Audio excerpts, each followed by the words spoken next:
சரி என்னங்க இங்க பாருங்க. என்ன இது சுடுக்க எடுக்கிற? இதெல்லாம் நல்லா இல்ல. உங்களுக்கு எப்பவும் கேலிதான். நீங்க எங்க வேணாலும் வேலை பாருங்க. ஆனா ஒண்ணு, தினம் என்ன ஒரு தடையா வந்து பாக்கணும்.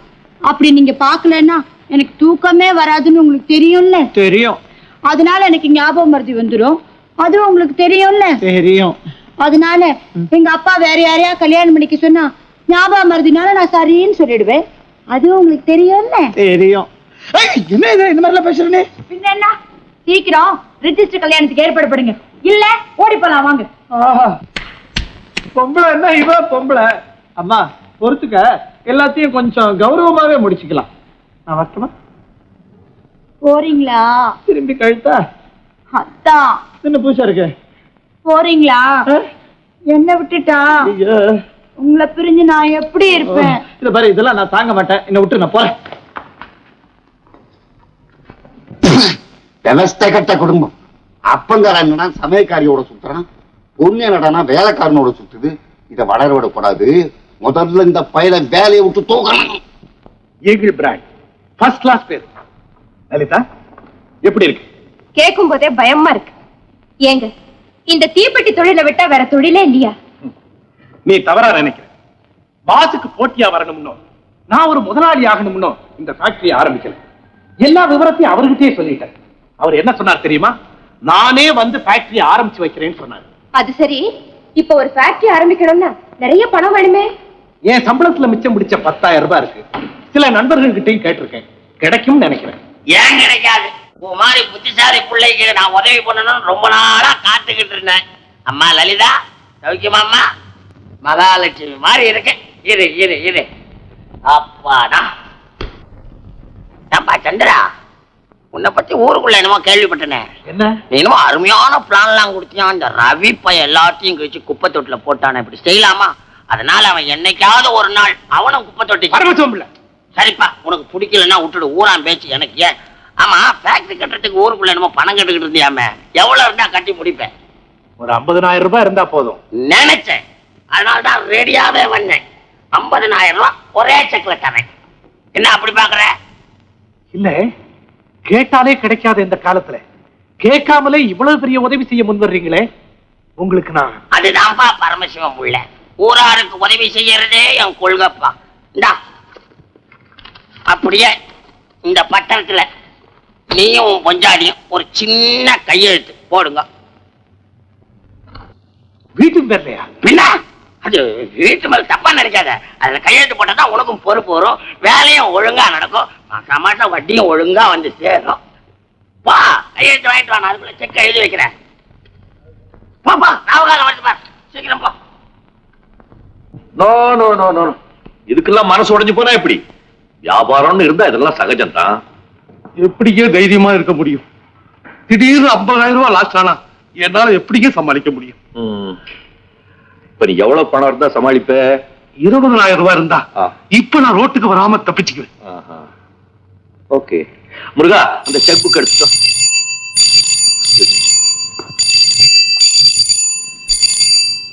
Hello, speaking. உங்க மேனேஜர் அமிர்தலிங்கம் பேசுறேன் sir. I'm so sorry sir. ஒரு பேட் நியூஸ் உங்களுக்கு சொல்ல வேண்டியிருக்கு சார். சொல்லுங்க. நம்ம கப்பல் வெண்புறா 50 லட்சம் ரூபாய் சரக்கோட புயல்ல சிக்கி மூழ்கி போயிடுச்சு சார். நம்ம கப்பல் வெண்புறா 50 லட்சம் ரூபாய் சரக்கோட மூழ்கிடுச்சு சார். அது சம்பந்தமான இன்சூரன்ஸ் கட்டுறதுலயும் ஏதோ தவறு நடந்து போயிருக்கு. அந்த இன்சூரன்ஸ் பணம் கூட நமக்கு கிடைக்காது sir. Sir sir sir, I'm sorry sir. Thank you.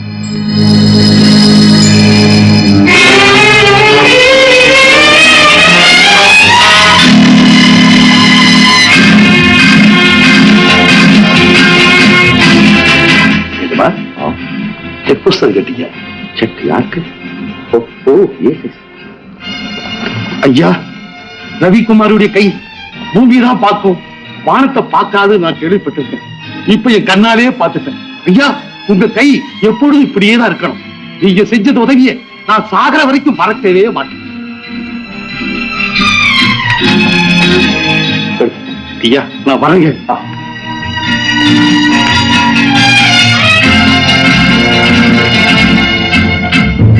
நிஜமா?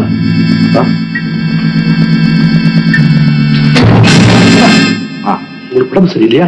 டாக்டரையா கூப்பிட்டுங்க. ஒண்ணு இல்ல நீங்க எதுவும் என்கிட்ட மறைக்கிறீங்க. ஒரு கப்பல் கடல்ல முழுகினா அதை மறைக்க முடியுமா?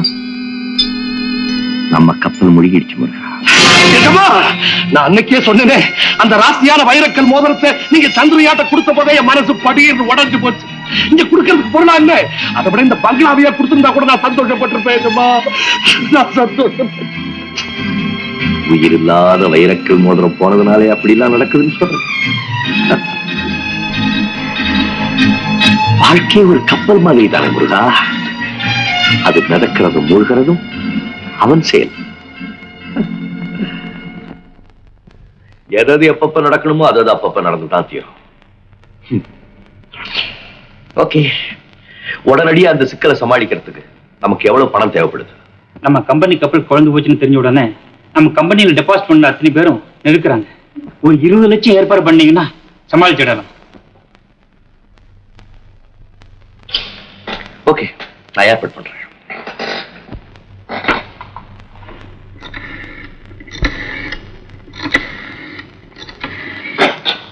சிங்கராம், ரவி, how are you? நான் நல்லா இருக்கேன். ஆல் ரைட், அதெல்லாம் பிசினஸ்ல சகஜம் தானே. ஒண்ணும் இல்ல, போன மாசம் நம்ம ஆபீஸ்ல 20 லட்சம் ரூபாய் டெபாசிட் பண்றேன்னு சொன்னீங்க. நான் கூட வேணான்னு சொன்னேன். அப்போ அது இப்ப தேவைப்படுது. கொடுக்குறியா?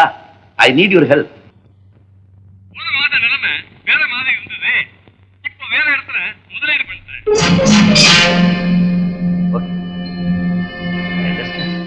எனக்கு புரியுது. ஓகே,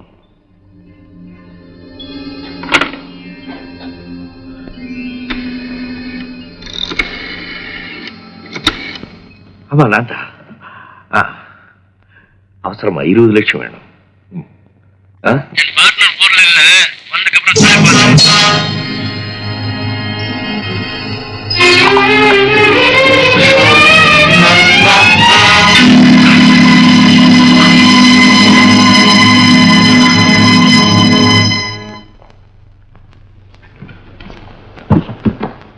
மாமா, அந்த ஆப்பிள் தோலை சீவி கொடுங்க. தோலோடு சாப்பிட்டாக்கா எனக்கு சரிக்காது. என்ன இந்த வீட்டுல அதிகாரம் தூள் பறக்குது? ஏதோ அக்கா மாவனாச்சா 2 நாளைக்கு தண்ட சோறு தின்னுட்டு போவான்னு பார்த்தா இந்த அளவுக்கு வந்துட்டியா? இன்னைக்கு ராத்திரியே மெயில்ல ஊருக்கு புறப்படு. நான் தண்ட சோறா? எனக்கு எவ்வளவு சொத்து இருக்குன்னு தெரியுமில்ல உங்களுக்கு. உறவு கட்டுப்பாட்டை மீறி பேசிட்டீங்க. உங்க மேல ஏன்னா ஒழுங்கு நடவடிக்கை எடுக்க கூடாது. கைய மடக்கடா, மரியாதை கட்டப்பல நடவடிக்கை எடுக்கிற மூஞ்சுகளை பாரு. என்ன முக்கா காடி நிலத்தை வச்சுக்கிட்டு இந்த விரட்டுற? எனக்கு 30 லட்சம் ரூபாய் சொத்து இருக்குடா. நான் நினைச்சா உன் கிராமத்தையே விலைக்கு வாங்க வேண்டாம். அப்ப சரி, பேச்சு இவ்வளவு முத்தினதுக்கு அப்புறம் நான் பொறுத்திருக்க மாட்டேன். முடிவா சொல்லுங்க, உங்க பொண்ணை எனக்கு கல்யாணம் பண்ணி வைக்க முடியுமா முடியாதா? கண்டிப்பா சொல்றேன், முடியவே முடியாது. மரியாதையா ஊருக்கு போடா. மாமா, இவ்வளவு தூரம் ஆனதுக்கு அப்புறம் நான் அந்த எலிக்கதையை ஆரம்பிக்காம இருக்க முடியாது. என்னடா என்கிட்டயே கதை விடுற? என்னடா எலிக்கதை? ஹார்மோனியம் வாசிக்கிற? மாமா, ராத்திரி 11 மணி மணி டான் டான் அடிச்சுது. உங்க அறையில இருந்து ஒரு எலி வந்தது. எலியா? ஆமா, ஏறையில இருந்தா? அது திருட்டிலி மாமா. அடிப்படி உள்ளா கீழே இறங்கி சமயக்கட்டுக்குள்ள போச்சு. அது நேற்று மத்தியானம் கருவாட்டு குழம்பு வச்சிருந்தோம்ல, அந்த வாடகைக்கோசரம் போயிருக்கோம். இல்ல மாமா, அந்த வாடகைக்கு போயில, அது வேற வாடகைக்கு போச்சு. இது உனக்கு எப்படி தெரியும்? நான் அந்த எலி பின்னாலேயே வந்தேன். அந்த எலி போன எலி ராக்கம்மா பக்கத்துல போய் உட்கார்ந்து. எலி எங்கேயாவது உட்காருமாடா? ஆமா, அது அரிசிய எலி மாமா. அது வந்து உட்காரும், படுக்கும், மூலாம செய்யும் மாமா. மாப்பிள மாமா வரைக்கும் இருந்தியா? இருந்த மாமா. இதெல்லாம் கதை மாமா. இன்னும் இருக்கு, கேளுங்க. அந்த எலி ராக்கம்மா பக்கத்துல உட்கார்ந்து மடியில இருக்கிற பூ எடுத்து. எலியாவது பூவை எடுக்கிறதாவது? இது என்னடா நீ கனவு கண்டிருப்பேன் மாமா. இது நிஜமா நடந்தது மாமா. ஐயோ, இது என்னடா கதை? மாமா, இந்த கதை உங்களுக்கு பிடிக்கலன்னா விட்டுடுங்க.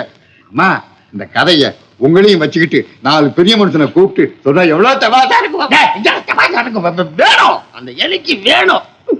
ஏதோ வயசான எலி சபலத்துல அப்படின்னு சமயம் கட்டுக்கிட்ட போய் அசம்மா மாட்டிக்கிச்சு. மாப்பிள, இப்ப உனக்கு என்ன வேணும்? என் பொண்ணு தானே, நானே கல்யாணம் பண்ணி வைக்கிறேன். போ. ஆனா இந்த எலிக்கதையை மட்டும் கவலைப்படாதீங்க, நான் சொல்ல. ஆனா ஒரு விஷயம், என்னப்பா இந்த அப்பா போய் வெளியே போகணும்.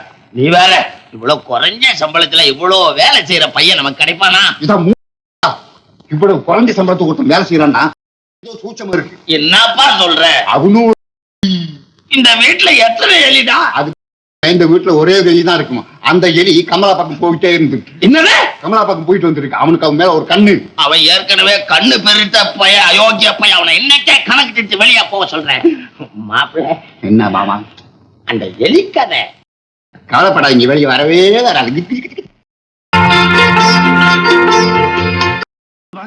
வாங்க.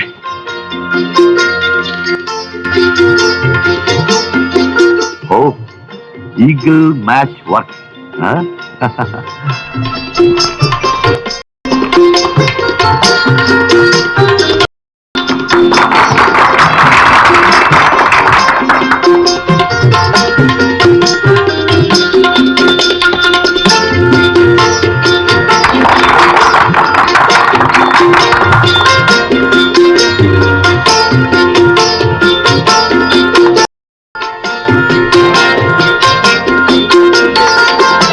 சந்திரா, நீ மென்மேலும் வளர்ந்து சிறப்போட வாழணும்.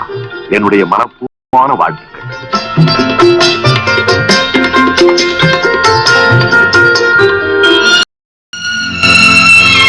கந்தர், வாங்க பாஸ். வாங்க.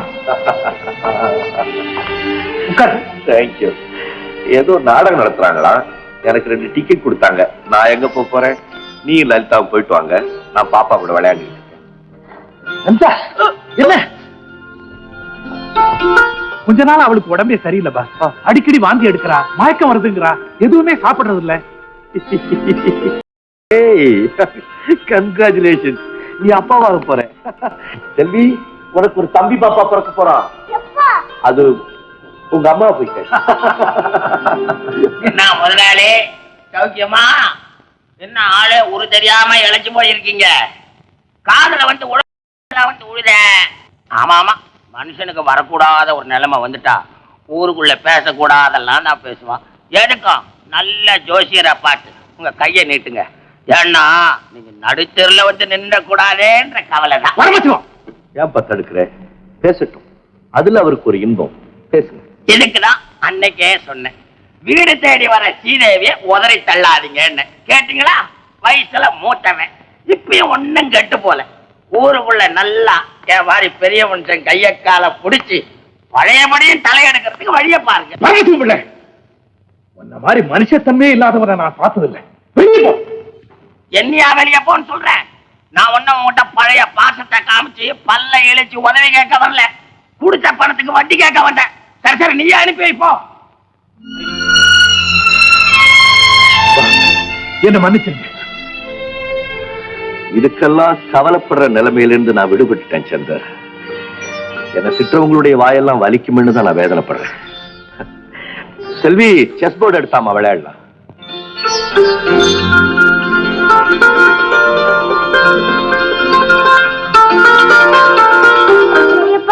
செஸ் போர்டுல ராஜாக்கா உடைஞ்சு போச்சு. அது எவ்வளவுதான் உடைஞ்சாலும் ராஜா ராஜா தாம்மா. நிஜமா கூப்பிட்டீங்களா? நாளைக்கு மஞ்சு நினைவு நாள் இல்ல? ஆமா, வழக்கம் போல தான தர்மத்துக்கு ஏற்பாடு செஞ்சுட்டியா? நிஜமா இந்த நிலைமையிலையும் நிலைமை மாறலாம், ஆனா மனுஷன் மாறக்கூடாது. போ, வழக்கம் போல எல்லாம் ஏற்பாடு செய். சரி.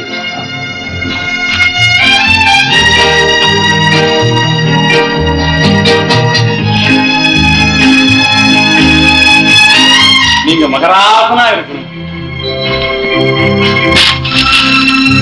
ஐயா 100 ஆயுசா இருக்கும். ஐயா, நீங்க நீடூழி வாழணும்.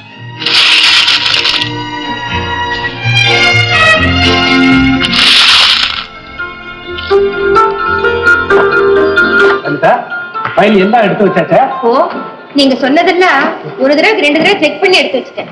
நமஸ்காரம் சார். நமஸ்காரம், வாங்க. என்ன ரங்கசாமி, அபூர்வமா? என்ன அப்பாவு, சௌக்கியமா? நாங்க நல்லா தாங்க இருக்கோம். நானும் உங்களை தான் கேட்டேன். நீங்க சௌக்கியமானு கேட்டீங்களே, அப்படி கேட்க வேண்டியது எங்களே இல்ல சார். நீங்க சொல்றது ஒண்ணும் புரியலையே ரங்கசாமி. என்ன விஷயம் சொல்லுங்க. எங்க மன கஷ்டத்தை ஒரு வார்த்தை உங்களாண்ட சொல்லிட்டு போலாமேன்னு. சொல்லுங்க, என்ன உதவி வேணும்னாலும் செய்யறேன். எங்க 2 பேருக்கு உதவி செய்த புண்ணியம் இல்லைங்க. எங்களை மாதிரி 1000 பேர் கூடு கட்டி குடி இருக்கிற ஆலமரம் இப்பவோ எப்பவோன்னு ஆடிக்கிட்டு இருக்குது. அது நிலைச்சு நிக்க நீங்க தாங்க ஏதாவது வழி செய்யணும். உங்களுக்கு தெரியுமோ என்னமோ சார், போன வாரம் ஒரு கப்பல் முழுகி போச்சு சார். மொத்த வியாபாரத்திலேயே ஏகப்பட்ட நஷ்டம். ஃபேக்டரியோட தரம் நாளுக்கு நாள் குறைஞ்சுட்டே வர்றது. கவனிக்க ஆள் இல்லாட்டி கடல் அளவுக்கு சொத்து இருந்தாலும் கரைஞ்சுதானுங்களே போகும். ஆமா, நானும் கேள்விப்பட்டேன். அவர் எனக்கு செஞ்சிருக்கிற உதவிக்கு என் உயிரை வேணும்னாலும் கொடுக்க தயாரா இருக்கு. ஆனா அவர் காலத்துக்கு தகுந்த மாதிரி தன்னை மாத்திக்க மாட்டேங்கிறாரே. பாருங்க, இந்த நிலையிலையும் கடனை உடனே வாங்கி தான தர்மம் பண்ணிட்டே இருக்காரு.